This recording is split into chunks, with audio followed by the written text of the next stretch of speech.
બાટા ગામમાં આવેલા RD દલિયા sports કોમ્પ્લેક્સમાં cricket ટુર્નામેન્ટનું આયોજન કરવામાં આવ્યું। બાટા ગામમાં આવેલા આરડી દલિયા સ્પોર્ટ્સ કોમ્પ્લેક્સમાં ક્રિકેટ ટુર્નામેન્ટનું આયોજન કરવામાં આવ્યું। સુરત ફૂલપાડા તપોધન બ્રાહ્મણ જ્ઞાતિ વર્ધક મંડળ દ્વારા આ આયોજન કરાયું। દક્ષિણ ગુજરાતની 11 ટીમોએ ભાગ લીધો।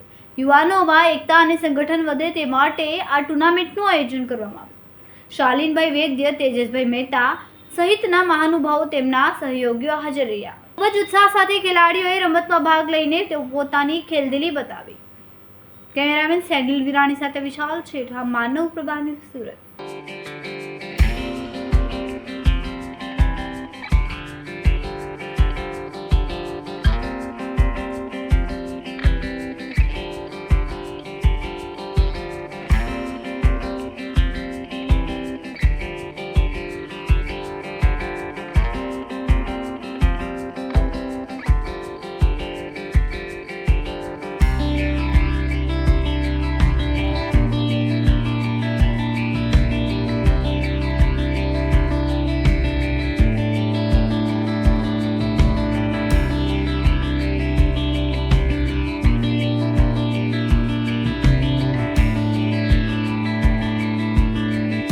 નમસ્કાર, અખિલ રાવલ। આજે સુરત ફૂલપાડા તપોધન બ્રાહ્મણ હિતવર્ધક મંડળ આયોજિત આજે ક્રિકેટનું એક આયોજન સરસ મજાનું કરવામાં આવ્યું છે, જેની અંદર દક્ષિણ ગુજરાતમાંથી 11 ટીમોએ ભાગ લીધો છે।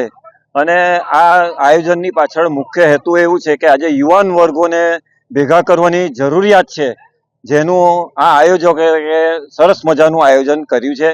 જેની અંદર આના મુખ્ય આયોજકો શાલીનભાઈ વૈદ્ય, તેજસભાઈ મહેતા, મિતેશભાઈ મહેતા તેમજ એ લોકોની ટીમોનો સંપૂર્ણ સહયોગ રહ્યો છે।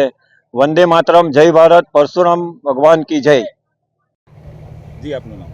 તેજસ મહેતા, સુરતથી।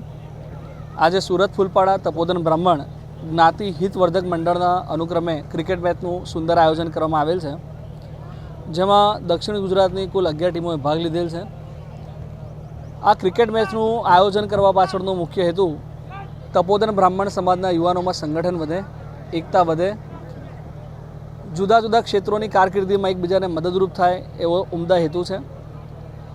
અમે ક્રિકેટ મેચ ઉપરાંત શૈક્ષણિક કાર્યક્રમો, પ્રવાસીય કાર્યક્રમોનું પણ આયોજન આગામી સમયમાં કરેલ છે। જય પરશુરામ, જય મહાદેવ। અમારા વિડીયોની નવી અપડેટ મેળવવા માટે સબસ્ક્રાઇબ કરો માનવ પ્રભા ન્યૂઝ ચેનલને। બેલ આઇકન ક્લિક કરો લેટેસ્ટ વિડીયો સૌથી પહેલા મેળવવા માટે।